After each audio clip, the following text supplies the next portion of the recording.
Joining us now, straight off of the shift in Texas, Chris Langlois. Chris, how's it going, man? Gentlemen, how are y'all? Couldn't be better if you paid us. Ross, you still talk funny.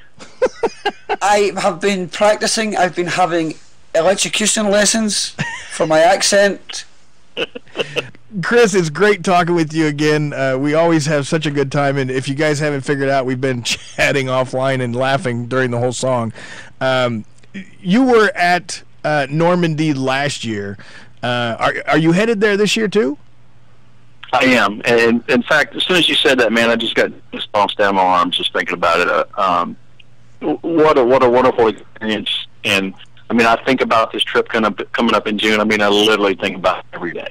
Luz and I have said numerous times, we've been so fortunate to have another once-in-a-lifetime experience, and the next one is just another once-in-a-lifetime experience. And we're both very fortunate. We know that, to be able to go to the places that we've been. But what's most important, you can stand on Utah Beach, and you can visit, Carentan and St. Mariglis and Brea Court, but if you're not there with those people, and that's the difference, to be able to spend those moments with these guys and share with them something that's touched us all so dramatically.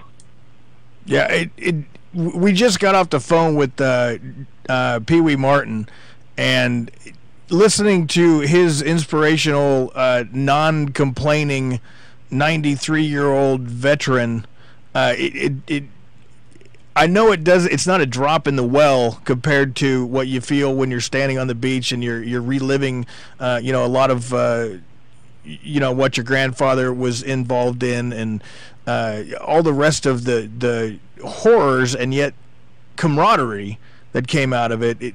It's just mind-numbing to try and put that together. Absolutely. God bless Pee Wee. I got to hear most of that, and I mean, he's outstanding. I got to meet him briefly last year and spend a little bit of time with him. I mean, he is salt of the earth. I mean, still gets out and cuts his own firewood. Runs up curry. I mean, I crawl out of bed in the morning. My knees hurt to walk to the kitchen. God bless him for what he's doing, and him being out there and sharing, so that the next generation learns about it. I mean, it's fantastic. But yeah, the camaraderie is unbelievable. These people have become family to me. The other kids and the other grandkids. Ever since mainly Paris in 2001 when we went for the premiere, and they became family instantaneously. And same thing with the actors. These guys have become family to us instantaneously, no questions asked, and it's an unbelievable camaraderie. It's an unbelievable bond. It's so hard for anybody that hasn't been involved in anything like that to even come close to understanding. I mean, most people, the closest they could get is playing as team sport, and that's not even anywhere near the camaraderie that happens, from foxhole to foxhole, from war to war, from decade to era to eon. It just doesn't work like that. So when you're telling us things like that, it's hard for a lot of people to go, oh yeah, I get it. And yet it's so important to try and understand that more people should be listening more to you. Yeah, but I think a lot of the thing, I agree with what you're saying to a large, and I'm not speaking from any sort of experience. I haven't shared a foxhole. I haven't been in war, so I'll not be able to fully ever grasp that concept. But I see it in the relationships over these last few years with the men that they had with each other. You can see that relationship. I can feel it now with the relationships that we have, with the other kids and the other grandkids. But I see a lot of these fans, they, 13, 14 years later are still around, and they still talk about this. And I see some of the chats online, and, I see people post, I just watched this last week. And that's amazing that it's still around and it's still such a force to be reckoned with that it's still popular in today's culture, which, as you know better than I mean, we're the selfie generation. We're the guys that are, look at me, and what was bad yesterday is out of touch today. And so for the Band of Brothers to stick around for this long in this culture, I think does show a little bit of the impact and the bond that it creates, even if you're just quote unquote a fan. Yeah, absolutely. And I mean, it pops up every now and again on Twitter. It pops up as a trending topic, and you know it's on somewhere because everybody's talking about it. You know, it's one of those things that keeps popping up all the time. Now, talking about Band of Brothers, when you came over to Normandy last year, Shane Taylor, who played your grandfather in Band of Brothers, was there.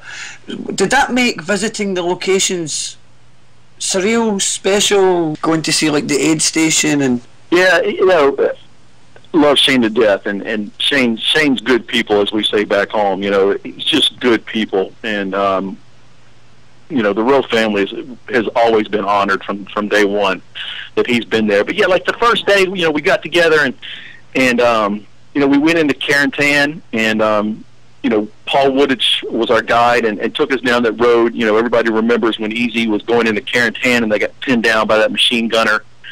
You know, they were kind of hunkered down in the ditches alongside, and Winters had to kick them up. So, you know, we started down that road into Carentan, which was kind of surreal in its own. And then we made it over to where they're pretty sure where Doc Rowe's aid station was in Carentan. And it's somebody's house right now. I wish we could have just barged in. I'm sure that would have been frowned upon, even under French law. But, yeah, to stand there with Rowe, I mean, with Shane, and know that Paul was there and taking care of the guys right there at that spot, you know, it's priceless in being able to be there. And again, being at that location doesn't mean anything. It means so much more to stand there with Shane. Now, since last year, has your relationship with Shane gotten tighter? Or, I mean, do you guys, like, call each other up and go out for coffee and stuff? I wish. You know, he lives on the other side of the pond, and which sucks for us. You know, it changed, you know, a little bit, I think, in my mind, but you know, it was such a great relationship we've had, you know, since 2010. You know, I can still picture in my mind when we got on the bus in Normandy, from the hotel to drive down to Utah Beach, and Shane got on the walked down the bus, and you know, and my aunt was in front, so you know, he reached her first, and I can still picture in my mind that embrace. I mean, when Shane hugged my aunt, and you know, one of the Rowe daughters, you know, and ever since then, it's been what it is, and which I'm very fortunate for. Now, are you going to see any? Are you going to go do anything different this year as you did last year? Because, well, actually, what I want to ask you about. Tell me about visiting the Eagle's Nest. Man, you know, that had been a highlight for me since the book came out, and then really after Paris.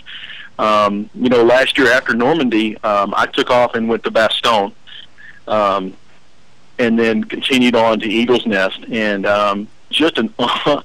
I was by myself. Wasn't planning on making it that way, but that's the way it ended up. And so I traipsed across Germany, and we got about halfway up. And if you don't know, when the buses go up, they have to coordinate their schedule because one has to pull over. Some of the tunnels are just only one bus at a time, one lane.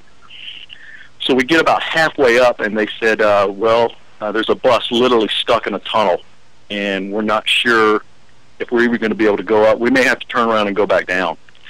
And I said, there's no way in the world. I came, you know, literally halfway around the world, and I'm not getting to the Eagle's Nest. So if we're not going up on wheels, then let me know, and I'm going to put my backpack on, and we're just going to hike the rest of the way up. So luckily they were able to get the bus fixed and got it out. Just, you know, surreal to stand in that golden elevator, you know, that he had made, and, you know, and to get to the top and sit there, and I thought about, you know, 70 years ago, you know, my grandfather and these guys were sitting up here drinking the best that Hitler and Goering had, and here I am. I finally made it. So it was a real dream come true for me. How close did the TV show get it, or did they use the actual Eagle's Nest in the show? I don't think they used the actual eagle's nest. I think they were over in Switzerland, if I remember right. So I think everything else was just based on the set. The big window that you've seen that famous picture of, that's gone, because that was all blown up and everything. But those same hallways that you look at the pictures from the 40s. I mean, those hallways are still there, and I mean, the rooms are still there. Ava Braun's room is right there.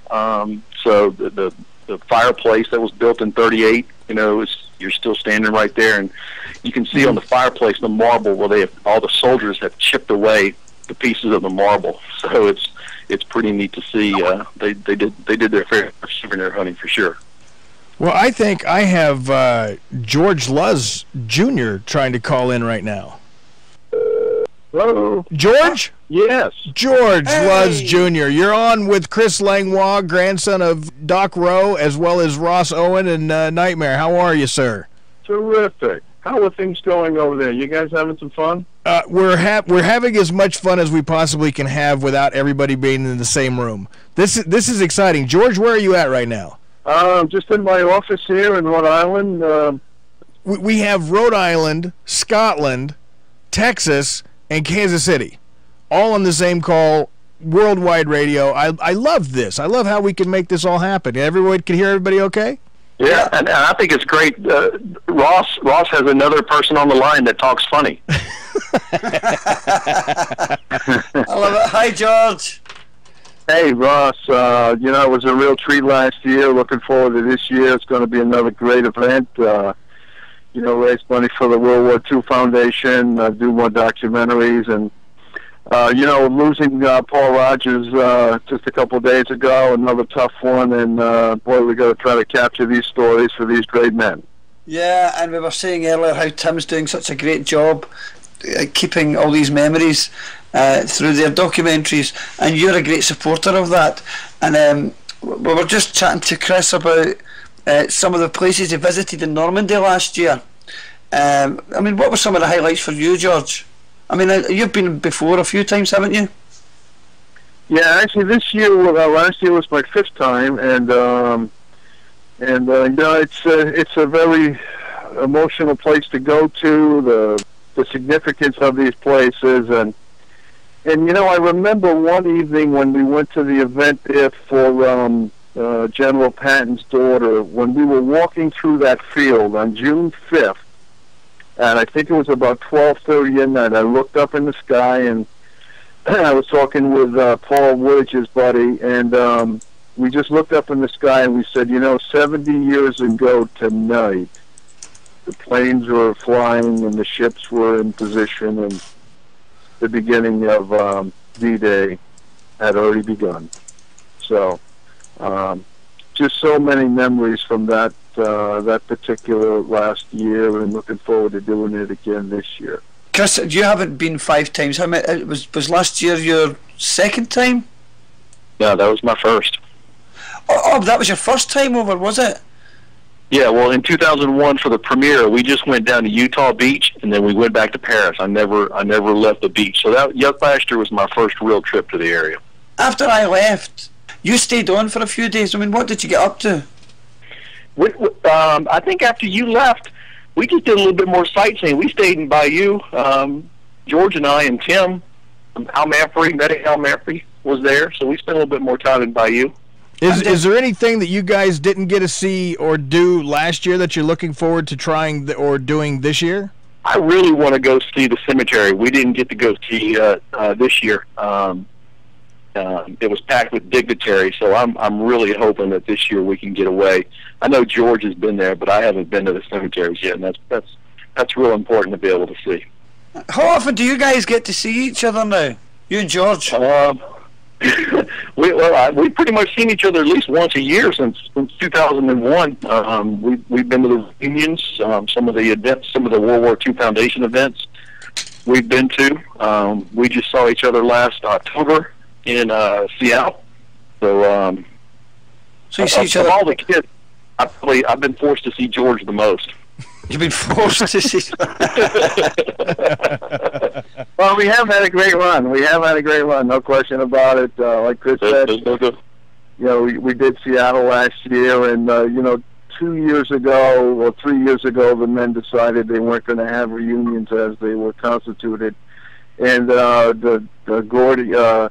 Scott Gordon said, "Look, why don't we have the first kids reunion in Lafayette?" So we did that 2 years ago, and there's a bunch of us kids got together, and this past year, the Carsons had decided to have it in Seattle, so we had a great event in Seattle and a bunch of kids again. And so it was really neat to kind of carry on, what our fathers and grandfathers started so many years ago.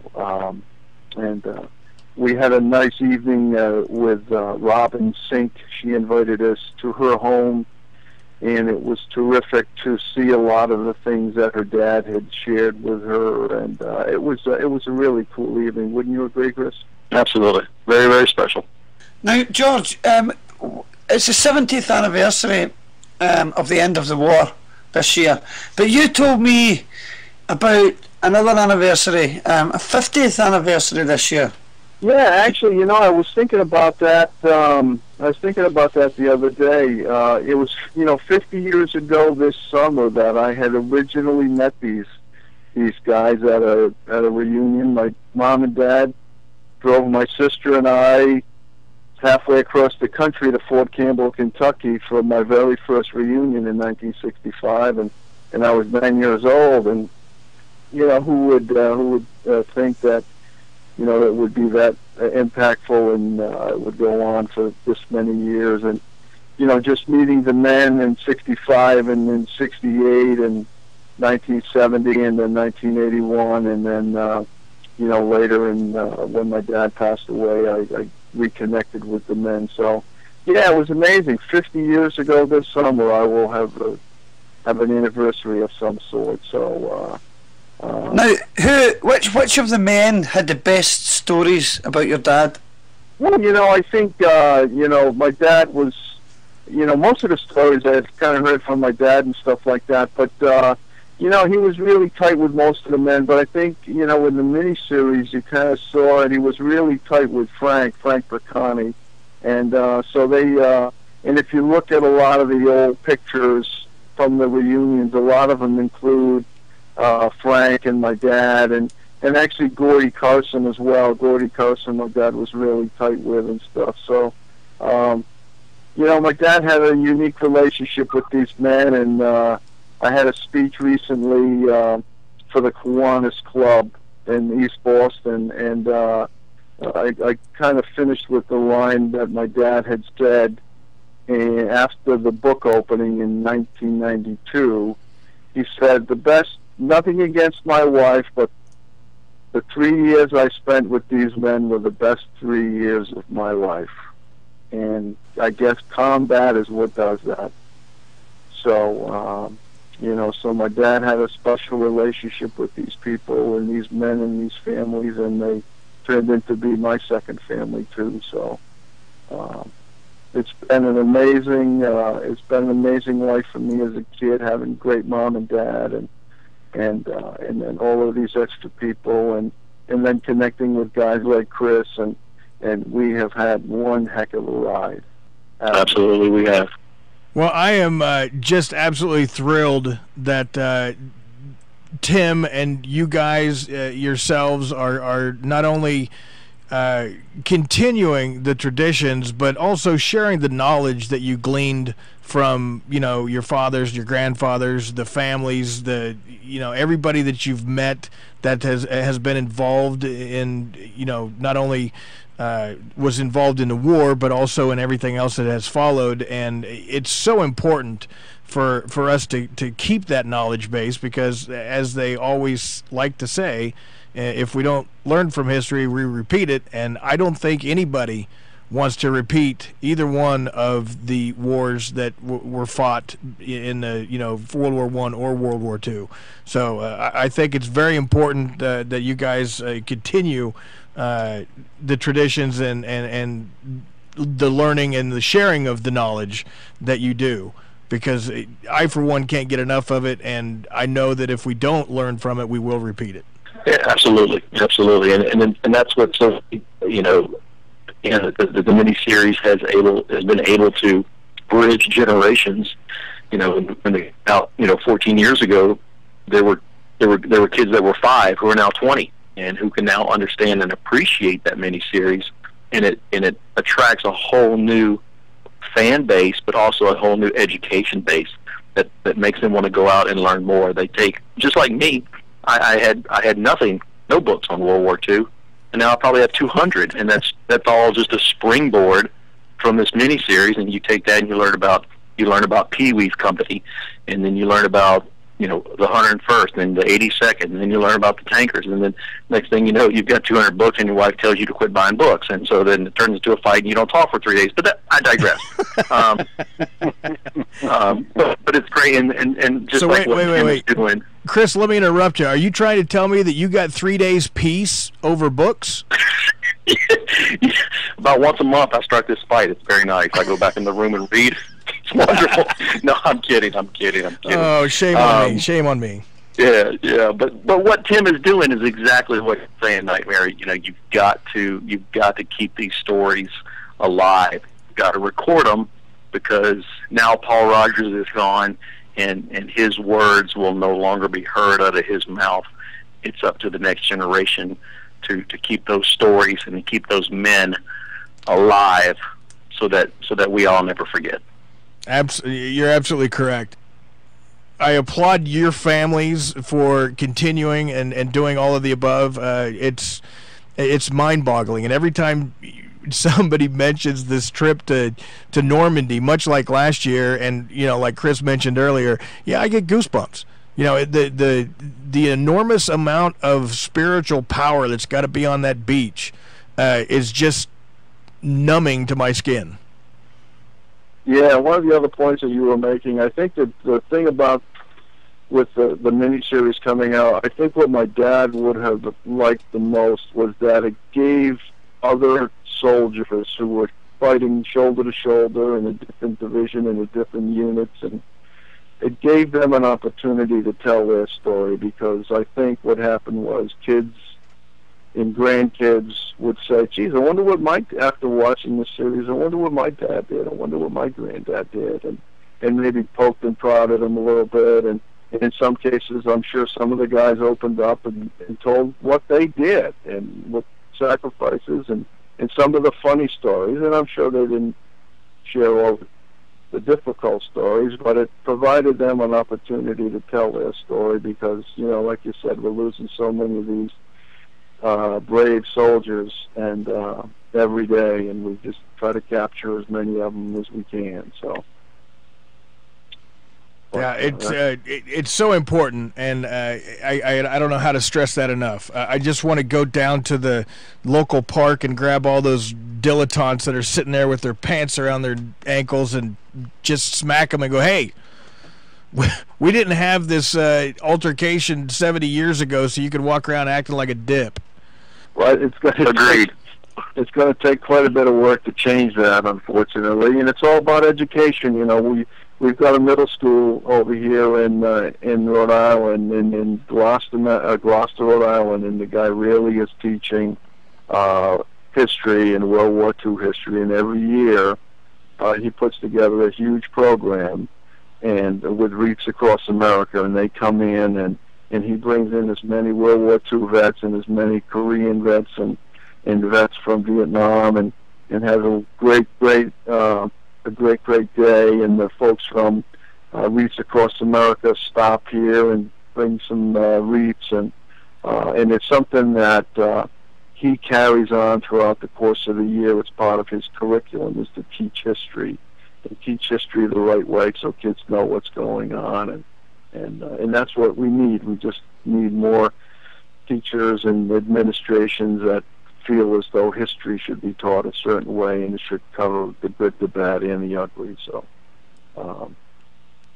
but anyway. Well, and our next guest, Eric LeBoeuf, is going to be joining us here shortly, and he runs the Gold Beach Evasion, the Normandy tours, and those are the types of things that granted, there's no way that we could have something like that here because it didn't take place here.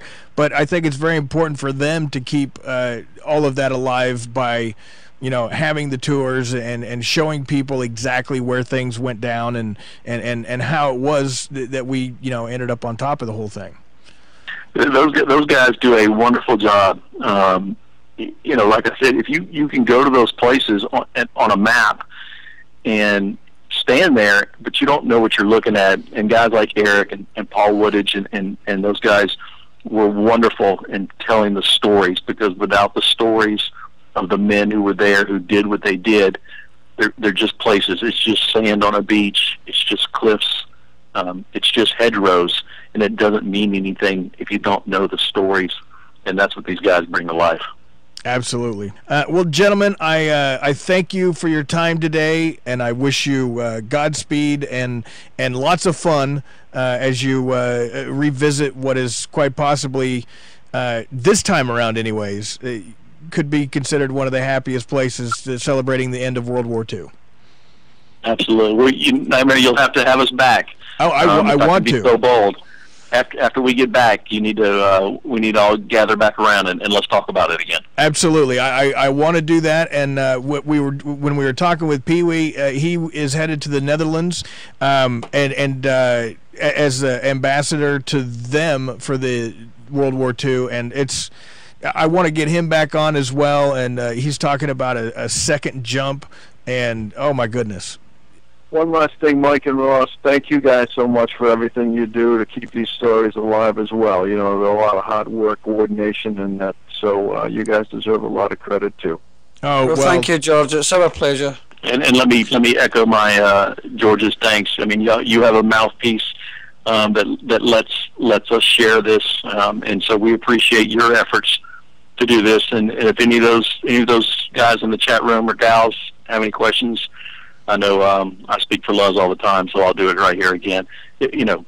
Find a way to contact us, and we always try to answer any questions. I know probably Luz does too, but I still get emails to this day from around the world, asking questions. So we always try to respond and share what we know. So they're welcome to ask. Well, you guys are amazing for doing that, and yeah, like I said, that's work that only a few people can pull off.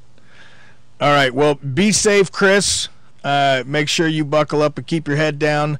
And George, as always, it's just been an absolute pleasure. Love you guys, and I hope you take care and have fun in Normandy.